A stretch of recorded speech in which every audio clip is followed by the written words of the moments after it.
Hello, good morning everyone, welcome back to my another vlog. আপনারা সবাই কেমন আছেন? আশা করছি সবাই অনেক বেশি ভালো আছেন এবং সুস্থ আছেন। তো আমার আজকের ব্লগটা শুরু করছি আবারও দুপুর থেকে। অ্যান্ড আজকে হচ্ছে রান্না বান্না দিয়ে শুরু করছি। সকালে অনেক বেশি ব্যস্ততার মধ্যে ছিলাম আমরা, তাই কোনো কিছুই শ্যুট করিনি আর দেখানোর সময়ও পাইনি। অ্যাকচুয়ালি সকালবেলা কল ঠিক করার যে মিস্ত্রি থাকে সেই মিস্ত্রি এসেছিলো। বেসিক্যালি আমাদের রান্নাঘরের যেই কলটা হচ্ছে বাসন কোসন ধোয়ার জন্য আমরা ব্যবহার করি, সিঙ্কের, সেই কলটা দিয়ে খুবই কম জল পড়তো। তো অনেকবার এটাকে ঠিক করানোর পরও সেম অবস্থা। তো যাই হোক, শেষ পর্যন্ত একজন পারফেক্ট মিস্ত্রি পেলাম যে কিনা কলটাকে ঠিক করতে পেরেছে এবং বর্তমানে এটা দিয়ে ভালোই মোটামুটি জল বের হয়। কিন্তু জল বের হলেও এটাতে যে এসিডটা দিয়ে হচ্ছে পাইপটা ঠিক করেছে, ওই এসিডটা পরে সিঙ্কটা একদম নষ্ট হয়ে গিয়েছে, দাগ পড়ে। সেটা আমি ব্লগের শেষে আপনাদেরকে দেখাবো। তো যাই হোক, এখানে হচ্ছে মা রান্না বসিয়ে দিয়েছে, এখান থেকে আপনাদেরকে দেখানো শুরু করলাম। তো মা এখানে হচ্ছে বেসিক্যালি টক ডাল রান্না করবে কাঁচা আম দিয়ে। তো সর্ষে ফোড়ন, তেজপাতা, শুকনো মরিচ সব কিছু দিয়ে ফোড়ন দিয়ে কাঁচা আমগুলোকে হালকা ভেজে ডালটা ঢেলে দিল। আগে থেকে সিদ্ধ করে রেখে ফুটিয়ে নিয়েছিল মা, তো এটাই দিয়ে দিল। আর এই যে এখানে আলু, পেঁয়াজগুলো আমি কুচি করে দিয়েছি, সব কিছু রেডি করে নিয়েছে। মাংস রান্না করবে, চিকেন রান্না করবে আর কি। আর হচ্ছে বেগুন দিয়ে মিষ্টি কুমড়া ভাজা হবে।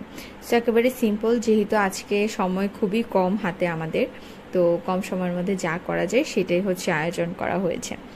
তো এই যে এখানে হচ্ছে আমরা যে কাঁঠালগুলো খাচ্ছি, এখন তো হচ্ছে কাঁঠাল আর আমের সিজন, তো সে কাঁঠালগুলো খেয়ে হচ্ছে বিচিগুলো রেখে দিচ্ছি আর কি, কারণ বিচিগুলো পরে খাওয়া যায়, যেমন ভর্তা করে খাওয়া যায়।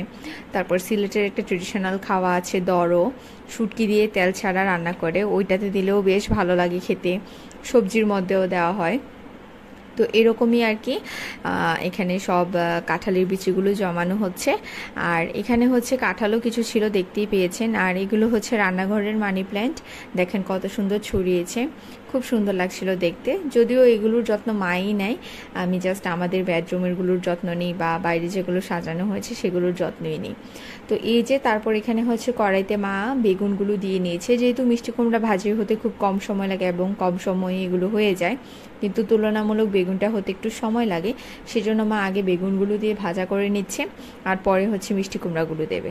আর এই যেখানে মশলাগুলো দেখতে খুব সুন্দর লাগছিল, চারদিকে মশলা, একটা তো কমে গিয়েছে, ধনে গুঁড়া, জিরা গুঁড়াটা খুব সম্ভবত মা হাতে ব্লেন্ডার করা যেটা সেটা ব্যবহার করে, তা না হলে বেটে রেখে দেয় ফ্রিজে, সেটাই ব্যবহার করে। জিরা গুঁড়াটা কমই ব্যবহার করা হয়, ধনে গুঁড়াটা ব্যবহার করা হয়, হলুদ আর মরিচের গুঁড়া বেসিক্যালি বেশি ইউজ হয় আর কি। তো এইগুলি হচ্ছে মশলার ডিব্বায় থাকে। আর এই যে হচ্ছে চিকেন, খুব কম পরিমাণেরই চিকেন রান্না করা হবে আজকে, কারণ বাসায় অ্যাকচুয়ালি কিছুই নাই তেমনভাবে, বাজার মাছও শেষ হয়ে গিয়েছে, চিকেন ছিল অল্প একটু, এগুলোই রান্না করছে। তো এই আর কি, সময় নেই, প্লাস হচ্ছে বাজারও নেই, তো আজকে একেবারে কম রান্না বান্নাই হচ্ছে। আর বাইরের ওয়েদারটা একটু দেখাই, দেখেন কি অবস্থা, বাইরে তো একবারে এত গরম যেটা সহ্য করার মতোই না। আকাশ মেঘলা কিন্তু গরম, মানে ভাবসা গরম যেটাকে বলে, মেঘলা থাকলেও কোনো বাতাস নেই, ঠান্ডা নেই। তো এই তো এইভাবে করে হচ্ছে আমাদের দুপুর কেটে গেল, আমরা স্নান করলাম। আর যেহেতু কলগুলো ঠিক করেছে তো একটু রেস্ট্রিকশান তো ছিলই। একটা বাথরুম আমাদের অফ ছিল, যেটা আমি আর আমার বোন আমরা যে বেডরুমে থাকি সেখানের বাথরুমটা অফ ছিল, কারণ ওখানের পাইপেও একটু সমস্যা ছিল। তো ওইটাতে আমরা আজকে ইউজ করছি না, আজকে কমন বাথরুমটা ইউজ করব।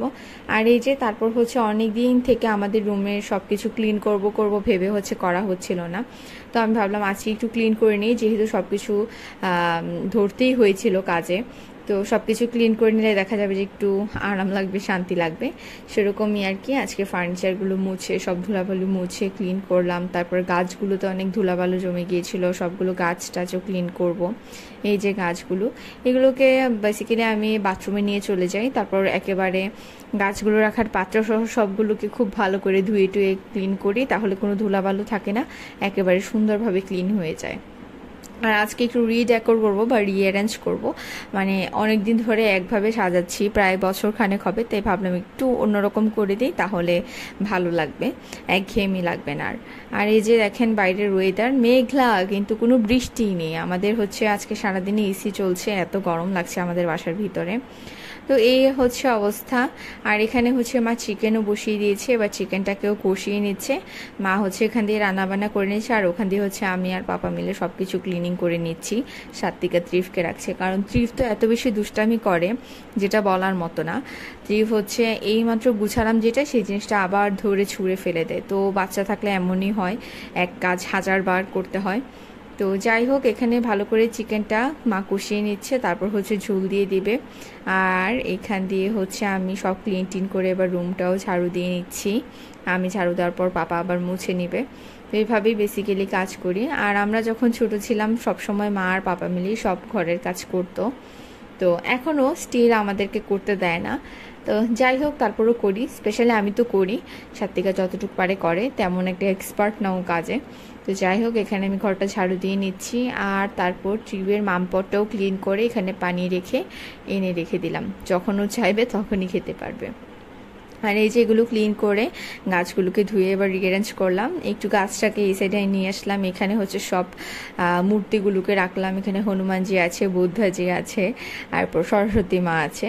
তো সবগুলোকে একসাথে রাখলাম। আর এই যে এখানে কর্নারে এই গাছগুলো ছিল, এগুলোও রাখলাম। আর এই তো ওই কর্নারেও হচ্ছে আছে গাছ, মানে ঘরের ভিতরের গাছ আর ঘরের বাইরের গাছ সবগুলি ভালো লাগছিল।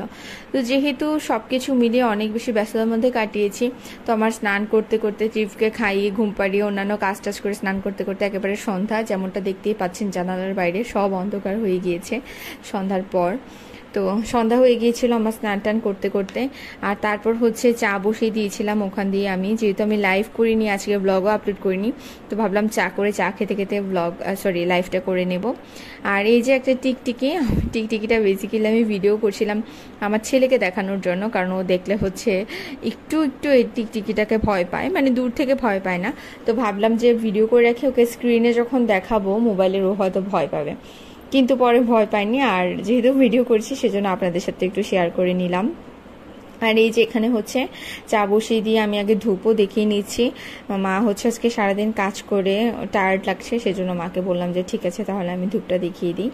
এই হচ্ছে ধূপ দেখিয়ে দিলাম পুরো ঘরে।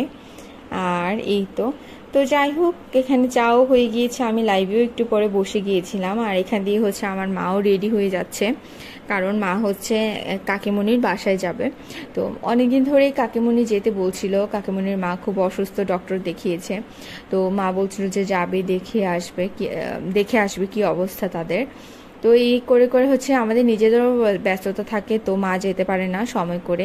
আর যেহেতু ঘরে বাচ্চা থাকে সেজন্য আরও আগেই যেতে পারে না, কারণ আমি বা আমার বোন ব্যস্ত থাকলে দেখা যায় যে মাকে রাখতে হয়, বা আমরা যদি রাখি তাহলে মা অন্য কাজে এঙ্গেজ হয়ে যায়, এমনটাই হয় আর কি। তো যাই হোক, আজকে একটু সময় করে বের হচ্ছে। এই যে মা এখন হচ্ছে রেডি হয়ে নিচ্ছে। আর ট্রিপ তো এই যে দেখেন কি দুষ্টামি করছে, মার পিছিয়ে পিছিয়ে ড্রেসিং টেবিলের উপরে উঠে দাঁড়িয়েছে এটা ওইটা নেওয়ার জন্য। আর এখানে মা হচ্ছে রেডি হয়ে বসে আছে।